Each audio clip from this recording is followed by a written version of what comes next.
नमस्कार दोस्तों, स्वागत है आपका हमारे चैनल लर्न एंड ग्रो में। आज हम बात करेंगे जनरेशन ऑफ कंप्यूटर्स के बारे में।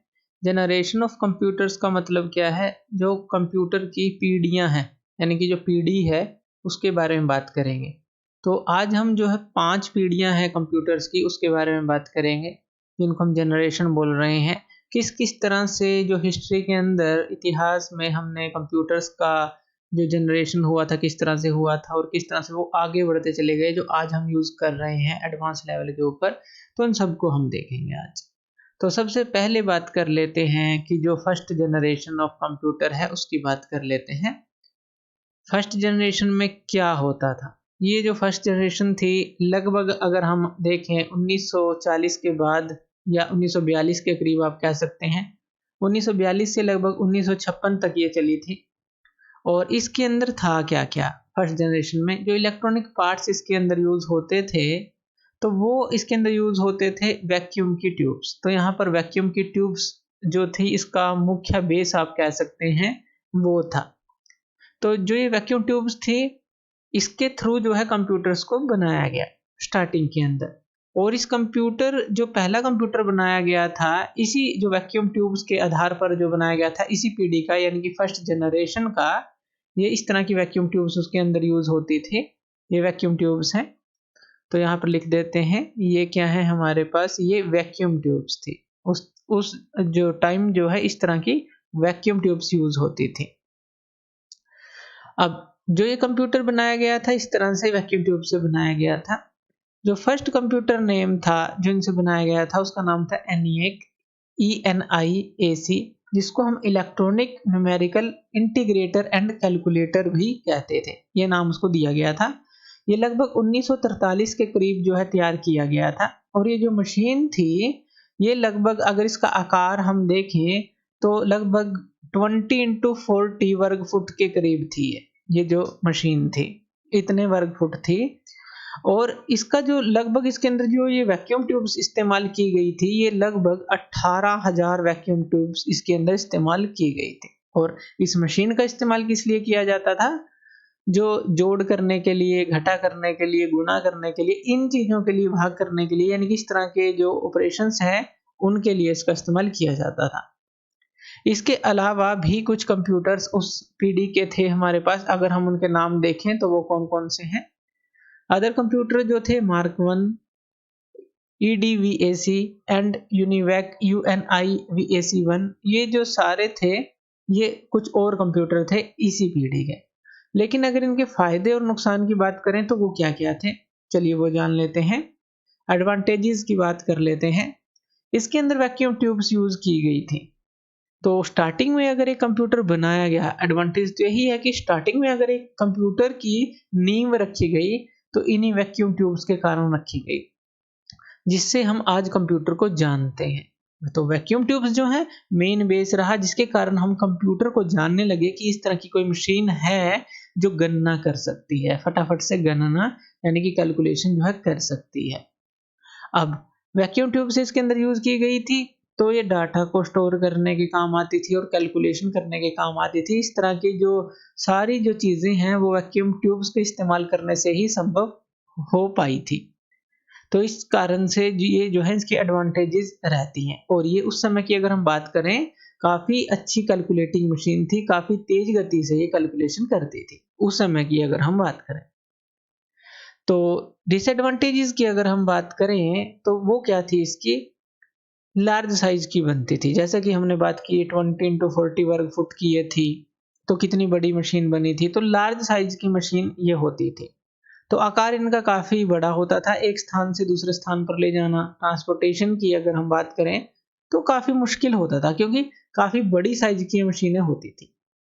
ऑपरेटिंग स्पीड भी अगर उस टाइम की बात करें कम थी, अगर हम आज से कंपेयर करें काफ़ी कम थी। यानी कि ये कुछ मिलीसेकंड लेती थी कैलकुलेशन करने के लिए। आज तो काफ़ी जल्दी कर देते हैं हम कैलकुलेशन कंप्यूटर्स के द्वारा। तो कुछ मिलीसेकंड्स का ये समय लेती थी उस समय। तो ऑपरेटिंग स्पीड जो थी वो कम थी इसकी। तो लो ऑपरेटिंग स्पीड और लिमिटेड कैलकुलेशन ही ये कर पाती थी। जैसे कि हमने बात की कि जमा, घटा, गुना, भाग, इस तरह से लिमिटेड कैलकुलेशन ही कर सकती थी और लोअर स्पीड पे करती थी। और इसके अलावा जो इसका बिजली का खर्च था वो भी काफ़ी ज़्यादा था, क्योंकि देखिए कितनी सारी 18,000 के लगभग हमने बात की कि उसके अंदर जो फर्स्ट ये कंप्यूटर बनाया था उसमें ये वैक्यूम ट्यूब लगी थी और कितना बड़ा साइज़ था, तो काफ़ी ज़्यादा कंजप्शन ऑफ इलेक्ट्रिसिटी होती थी, इसलिए इसकी आयु भी कम थी, यानी कि लोअर एज थी इसकी, कम एज थी। उसके बाद बात कर लेते हैं जो सेकंड जनरेशन है कंप्यूटर की, वो क्या थी। फर्स्ट जनरेशन के बाद सेकंड जनरेशन आई, यानी कि और विकसित किया गया कंप्यूटर्स को, इसलिए जनरेशन बोला है।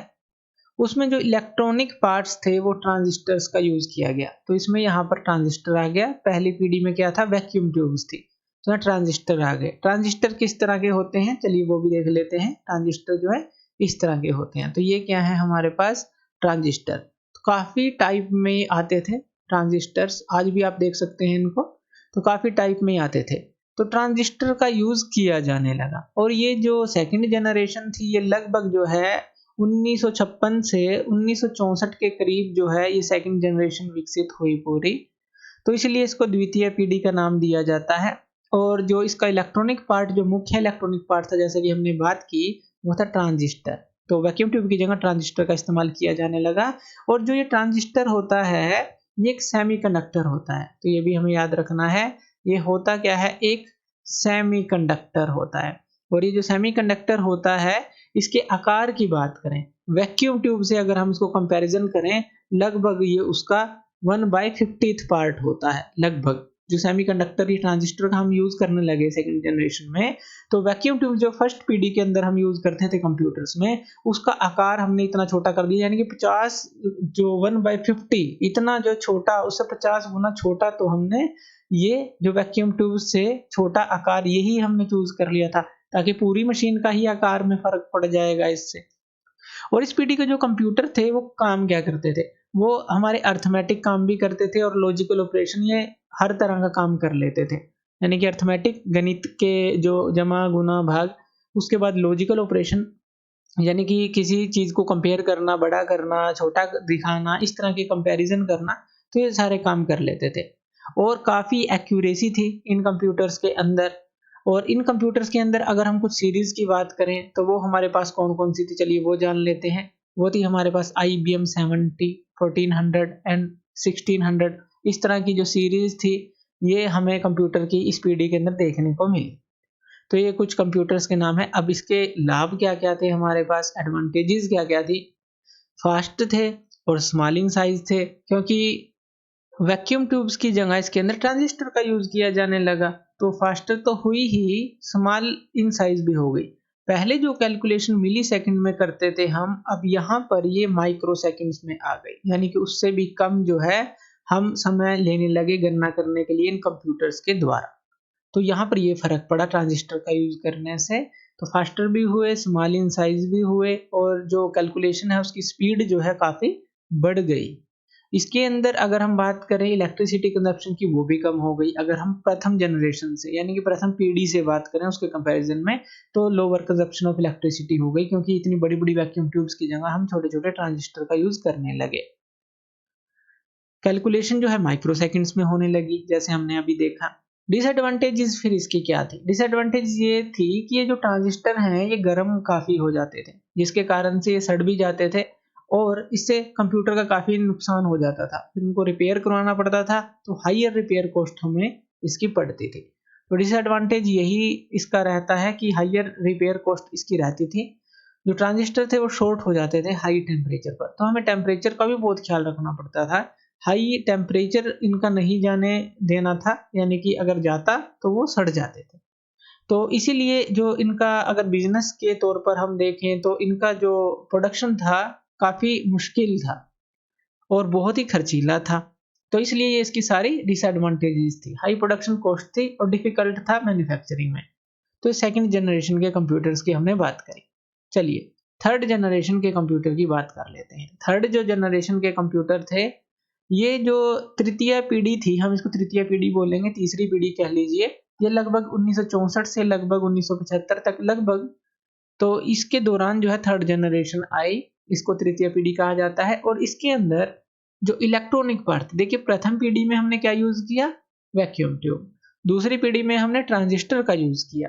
तीसरी पीढ़ी के अंदर यहाँ पर इंटीग्रेटेड सर्किट आ जाते थे। अब इंटीग्रेटेड सर्किट क्या होते हैं? इंटीग्रेटेड सर्किट जो है उसके अंदर हजारों ट्रांजिस्टर लगे होते थे और छोटे मोटे पुर्जे भी लगे होते थे। तो इस तरह की जो है हम दिखा सकते हैं, इस तरह का इंटीग्रेटेड सर्किट होता था जो हमने दिखाया है। ये क्या है? इंटीग्रेटेड सर्किट है। तो इस तरह के ये जो हमारे पास आईसी, अगर हम इसको बोले इंटीग्रेटेड सर्किट, तो इस तरह के पुर्जे इसके अंदर लगे होते थे और काफी सारे ट्रांजिस्टर इसमें लगे होते थे, हजारों की संख्या में इसमें ट्रांजिस्टर लगे होते थे। यानी कि हम और छोटा करने की इसको कोशिश कर रहे थे और इसकी स्पीड बढ़ाने की कोशिश कर रहे थे। तो इस तरह से बनते थे। और जो इसकी सीरीज की कुछ बात करें तो वो हमारे पास कौन सी है? तो वो थी हमारे पास कुछ कंप्यूटर के नाम है IBM 360, 370 या फिर ICL 2900। इस तरह की जो कंप्यूटर सीरीज थी इस थर्ड जनरेशन के अंदर आई। अब इनके एडवांटेजेस क्या थे? अगर हम फर्स्ट और सेकंड पीढ़ी से देखें, फर्स्ट से तो अच्छा सेकंड था, सेकंड से हम इसको कंपैरिजन कर सकते हैं। एडवांटेज क्या है कि और ज्यादा तेज हो गए क्योंकि हजारों ट्रांजिस्टर का यूज किया जाने लगा एक ही चिप के ऊपर, और स्मॉल इन साइज हो गए क्योंकि हम जो इस तरह के इंटीग्रेटेड सर्किट यूज करने लगे, और जो कैलकुलेशन है वो भी जो है और ज्यादा घट गई। पहले तो मिली सेकंड में होती थी, फिर माइक्रो सेकंड में होने लगी, और यहाँ पर अगर हम बात करें वो कैलकुलेशन घटकर नैनो सेकंड्स में होने लगी, यानी कि पलक झपकते ही कैलकुलेशन होने लगी। तो इस तरह से जो नैनो सेकंड्स के अंदर कैलकुलेशन होने लगी, तो ये फायदा हमें इसका हुआ। लोअर कंजप्शन ऑफ इलेक्ट्रिसिटी होने लगी। ये तो हमें पता ही है कि जैसे जैसे हम पार्ट्स को छोटा करते जाएंगे और इसको अच्छा करते जाएंगे तो कंजप्शन ऑफ इलेक्ट्रिसिटी यानी कि एफिशिएंसी भी जो है बढ़ती चली जाएगी। तो जो लोअर कंजप्शन ऑफ इलेक्ट्रिसिटी है इसकी होने लगी। कैलकुलेशन नैनो सेकंड के अंदर ये कंप्यूटर करने लगे। उसके बाद अगर डिसएडवांटेजेस की बात करें, और इसके एडवांटेज एक और थी कि ये बिजनेस पर्पज के लिए भी बनाए जाने लगे। डिसएडवांटेजेस की बात करें तो रिक्वायरमेंट्स जो थी इसके लिए, इनको बनाने के लिए, इस तरह के इंटीग्रेटेड सर्किट बनाने के लिए हायर टेक्नोलॉजी की रिक्वायरमेंट थी, और टेम्परेचर को भी मेंटेन रखना पड़ता था क्योंकि इन आईसी के ऊपर ढेरों ट्रांजिस्टर लगे होते थे जो हमें गर्म नहीं होने देने। तो इसलिए जो है उनको, अगर वो गर्म होंगे तो वो सड़ जाएंगे और पूरा एक इंटीग्रेटेड सर्किट के ऊपर फर्क पड़ता था। तो हायर टेक्नोलॉजी की इसके अंदर जरूरत पड़ी, टेम्परेचर को मेंटेन करने की इसके अंदर जरूरत पड़ी। तो ये जो थी इसकी कुछ डिसएडवांटेजेस रही थर्ड जनरेशन की। उसके बाद बात कर लेते हैं जो फोर्थ जनरेशन है, जिनको माइक्रो कंप्यूटर्स भी बोला जाता है। ये जो पीढ़ी थी यानी कि जो फोर्थ जो जनरेशन थी, ये 1975 यानी कि 1975 के बाद चली और बाद में ये आई। अब ये जो है आप जो आजकल यूज कर रहे हैं लगभग सारे कंप्यूटर इसी तरह के हैं फोर्थ जनरेशन के बाद के। अब यहाँ पर इसके अंदर क्या था?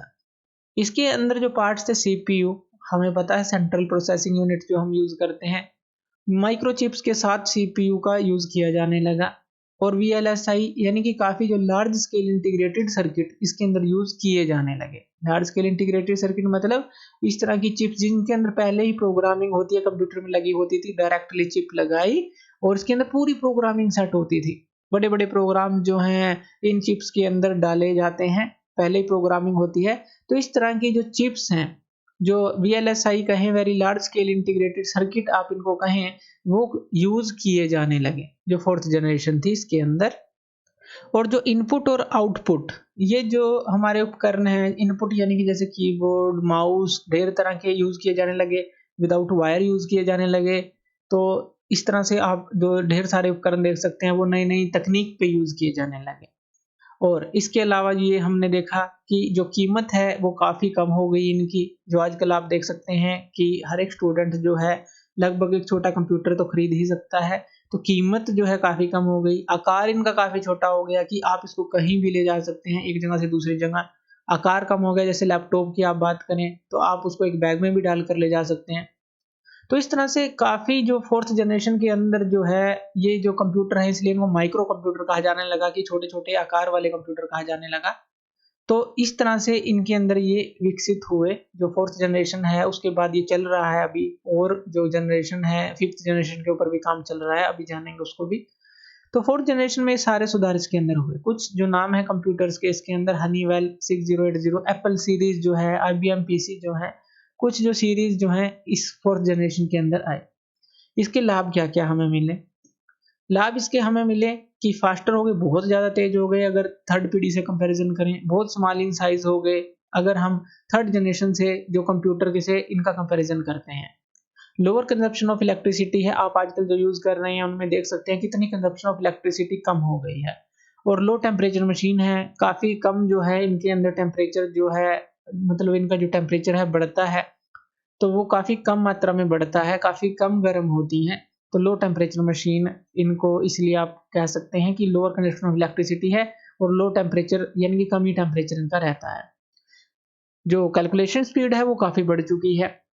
अगर हम अदर जनरेशन से बात करें, उनसे कंपैरिज़न करें तो कैलकुलेशन स्पीड काफ़ी ज़्यादा बढ़ चुकी हैं। ढेर सारे आप प्रोग्राम यूज़ कर सकते हैं, ढेर सारे आप सॉफ्टवेयर यूज़ कर सकते हैं। इन जो हमने ये वीएलएसआई इस तरह के जो लार्ज इंटीग्रेटेड सर्किट इसके अंदर यूज़ किए हैं, पहले से ही प्रोग्राम्ड जो सर्किट हैं हमारे पास, तो उनकी हेल्प से कैलकुलेशन के अंदर और प्रोग्राम्स जो प्रोसेसिंग के अंदर काफ़ी हमें हेल्प मिली है। डिसएडवांटेजेस क्या हैं फिर इनके? इनकी जो रिक्वायरमेंट है वो हाई टेक्नोलॉजी है कि बहुत ज़्यादा हायर टेक्नोलॉजी हमें इसके अंदर चाहिए, पूरी प्रोग्रामिंग की चिप हमें इसके अंदर बनानी पड़ती है। तो इसलिए ये जो चिप्स होती हैं, जो हमारे पास लार्ज स्केल इंटीग्रेटेड सर्किट होती हैं, लार्ज स्केल इंटीग्रेटेड चिप्स होती हैं, इनको बनाने के लिए जो है हायर टेक्नोलॉजी की रिक्वायरमेंट रहती है। तो ये बस एक इसकी थोड़ी-सी डिसएडवांटेज है।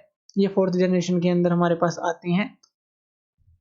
और अगर हम बात करें 5th जनरेशन की, तो 5th जनरेशन जो है उसके ऊपर अभी काम चल रहा है। क्यों चल रहा है? क्योंकि ये जो कंप्यूटर की 5th जनरेशन है, ये आर्टिफिशियल इंटेलिजेंस और पैरेलल प्रोसेसिंग का इस्तेमाल करती है।